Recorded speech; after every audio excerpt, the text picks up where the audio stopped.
محطات في حياة هالة فاخر. والدها فنان قدير وعدد زيجاتها وأهم أعمالها. ولدت هالة فاخر بالإسكندرية عام 1946، وفي مصادر أخرى تذكر تاريخ ميلادها عام 1948. والدها هو الفنان القدير الراحل فاخر فاخر، والذي توفي عام 1962 عن عمر 50 عاما.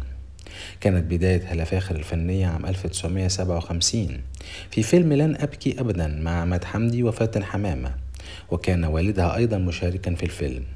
وبعدها عام 1961 في فيلم الخرساء مع عماد حمدي وسميرة أحمد.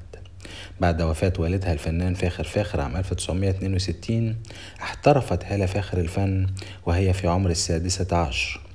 في عام 1968 ربطت هالة فاخر خطوبة سريعة مع ابن الفنان إسماعيل ياسين، المخرج الراحل ياسين إسماعيل ياسين، والذي رحل عن عالمنا عام 2008 عن عمر 58 عاما. لكن هذه الخطوبة لم يكتب لها النجاح. تزوجت هالة فاخر مرتين، المرة الأولى من أيمن صدقي، واستمر الزواج لعدة سنوات، وأنجبت منه أبنائها حسين وهبة الله ومنة الله، وتم الطلاق عام 2000.